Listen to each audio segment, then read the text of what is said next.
তো এটা হলো ইন্ডিয়ান সাবকন্টিনেন্টের একটা কনসেপচুয়াল মডেল। এখানে আমাদের ডেক্কান প্লেটু দেখা যাচ্ছে। এটা হলো আমাদের বর্তমান বাংলাদেশের এলাকা। এই হলো হিমালয় পর্বতমালা। তো হিমালয় পর্বতমালা যখন তৈরি হয় তখন তার পাদদেশে একটা নিচু এলাকা বা ডিপ্রেশন অঞ্চল তৈরি হয়। তো লাখ লাখ বছর ধরে বৃষ্টিপাত এবং হিমালয়ের তুষার গলে যে পানিগুলো আসে দক্ষিণ দিকে প্রবাহিত হতে থাকে, সেটা দুটা ভাগে ভাগ হয়ে যায় মূলত।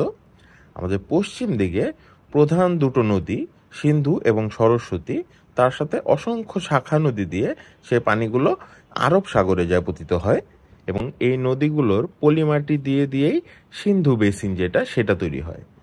আর পূর্ব দিকে প্রধান কিছু নদী, তার মধ্যে একটা হলো গঙ্গা, যমুনা এবং আরও কিছু শাখা নদী উপনদী মিলে পানিগুলো আস্তে আস্তে পূর্ব দিকে আস্তে আস্তে বর্তমানে বাংলাদেশ অঞ্চল দিয়ে বঙ্গোপসাগরে পতিত হয়, এবং একইভাবে সেই পলিমাটি জমে জমে বর্তমানের বাংলাদেশ এলাকাটা তৈরি হয়।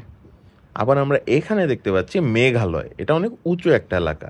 ব্রহ্মপুত্র নদীটা চায়নায় তৈরি হয়ে উৎপত্তি হয়ে আস্তে আস্তে ঘুরে এই মেঘালয়ের পূর্ব দিয়ে এসে বাংলাদেশে যমুনা নামে ঢুকে এই গঙ্গা বা বাংলাদেশে যার নাম পদ্মা, সেই পদ্মা যমুনা মিলে বঙ্গোপসাগরে পতিত হয়।